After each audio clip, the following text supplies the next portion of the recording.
About 15, 20, 15, I'd say. Who's... Oh, Ellen is that guy. Okay, I'll get to milk and meat. I think we've done it, haven't we? 15 people in the chat room. Does it happen? Hey, give me 5, man. Fist pump, 15. We're bringing them in. Okay, what's happening? Oh, you wanted to make a point about death penalty. Yeah.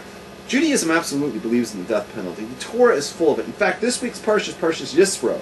And what do we see in this week's Parsha? The 10 Commandments are given. Why are those 10 so important? Because those 10 are the all death penalties. Every one of those 10, a violation of that one results in the death penalty. Okay, those 10 and only those 10 carry it. But of course, those are subcategories underneath it. So you may have many things that carry the death penalty, but they're all subcategory. They could be grouped together as one of those 10. Does that make sense to you? Yeah. Okay. So, like, stealing and kidnapping could be grouped in one thing, and they both have the death penalty attached to it. So those 10 are all death penalty related. They, in some way, shape, or form. And death penalty is very much a part of Judaism. In fact, the Torah goes to great lengths and tells us that there's 4 types of death penalties. Can you name them? You mean stoning? Stoning is one. Pouring lead down the throat, is that one? That's burning. Burning. Throwing off a cliff? That's stoning. Oh, choking? That's chenek, yeah, which is really hanging. You don't let them go online. That's right! How did you know that? Very good. So there's 4 types of death penalty. No, it's having to listen to you singing. Alright. So there's 4 types of... yeah, right. I'm sorry. We did live one up. It's the beheading. It's the Beheading. Sreifa, Skila, Chenek, and Charefa. So there's 4 of them.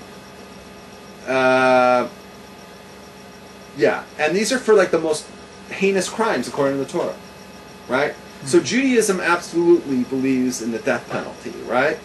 And I would have to believe. I mean, I'm not a spokesman for any other religion, you know what I mean?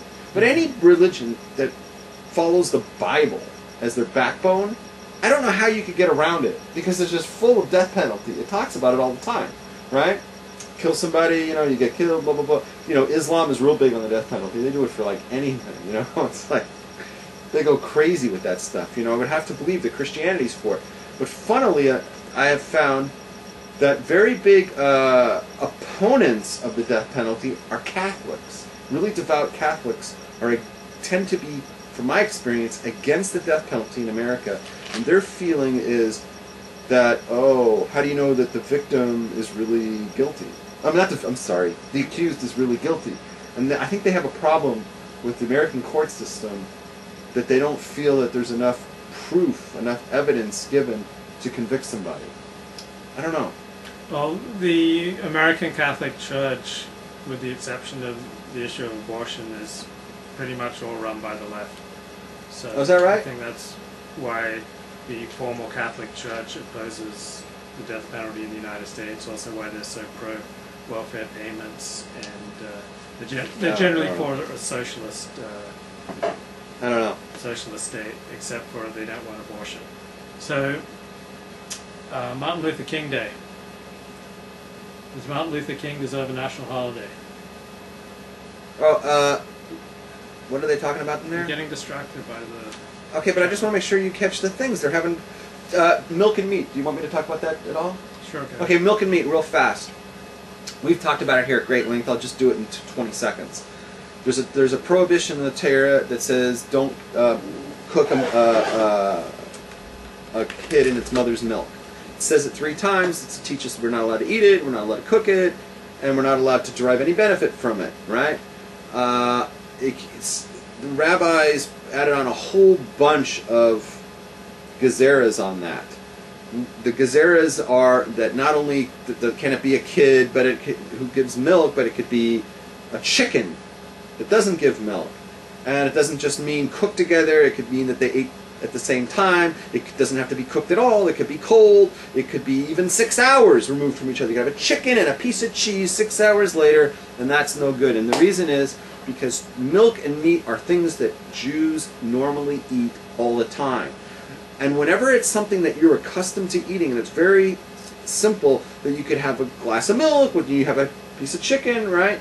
That you'll eventually come to cooking a piece of steak in milk. It's two things that you're using regularly in the kitchen, and so we go to great lengths when it's things you're accustomed to doing to keep you from doing those things, because the Avera is very big. It says it 3 times in the Torah not to do it. It's the same thing by Pesach, right? Why are we so crazy about chametz? Are you crazy about chametz? You know, you shake out everything and you do like a whole batika. And why? Because it's something that it's permitted to do. You're allowed to eat bread. Do you eat bread?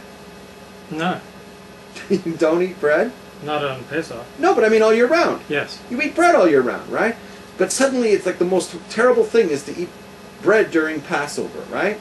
So we're very scared. So the rabbis made 1,000,000 decrees about getting rid of your chametz because we don't want you accidentally making a mistake. We had a comment in the chat room by Cuddly Bear saying people were executed by the American court system who were later found innocent. So I asked him name one. So 5 minutes later he still isn't able to name one. So wait, what about this guy? Ellen wrote one, no? So Ellen comes in with a link, but you often hear, oh, people are put to death, but you always ask people to name one, and they can never name one. So, of course, with time, you can go on Google, and you can find these allegations, but I can't think of the last time someone innocent. Now, there may have been some problems with their trial, but I can't remember the last time. I know that Barry Scheck, remember this guy? Yeah. He was the putz from the O.J. Simpson's trial. He was part of that Cardoza school at Yeshiva University, right? He's a professor there. They did a project, and it was called, I can't remember what it was called, but they did a project like 20 years ago where they took DNA and they matched it against all these guys, and they knocked like 20 people off of death row. Right, because they raised questions, but these 20 people weren't innocent. No, it's just that they're able to find some problems with the evidence. trial. The evidence that put them away, which was the DNA, they found didn't work or something. You know, they found some problems, but they didn't exonerate these people. But by the way, Judaism doesn't like DNA as much as it likes eyewitnesses. And in America, if you talk to any lawyer, they will tell you the best kind of evidence is circumstantial, because you get 2 witnesses on the stand, they're going to tell different stories. It's easy to poke a hole in their stories. Whereas circumstantial evidence like DNA, you can't argue against it.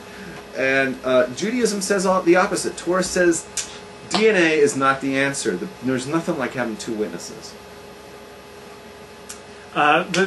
Getting back to the question of why they separate milk and meat. I did not. Well, I'm going to... Oh, I'm sorry. Go ahead. So if you want to go in for some of the deeper reasons behind the law, is that milk represents life and meat represents death. In Judaism, we're really big on separating life and death. So if you want to read more about this, you can read the book, The 9 Questions People Ask About Judaism, by Rabbi Joseph Telushkin and Dennis Prager. So once you understand some of the meanings behind laws, it can make them much more fulfilling and significant for you in the way that you perform them. Martin Luther King. Oh, yes. So it's Martin Luther King Day. Do you feel like he deserves a national holiday? Well, I'm not going to say no, right? I don't know what the threshold is. You know, what does a person have to do to get a national holiday? You know what I mean? I think it's ironic that he gets a national holiday. George Washington and Abraham Lincoln no longer do. They're just part of No. I was going to say that our founding fathers owned slaves. So, I don't know. It's like, what's the threshold? It's like a mixed bag who we choose to have holiday. Who gets a holiday. I I don't know. If King gets one, then sure.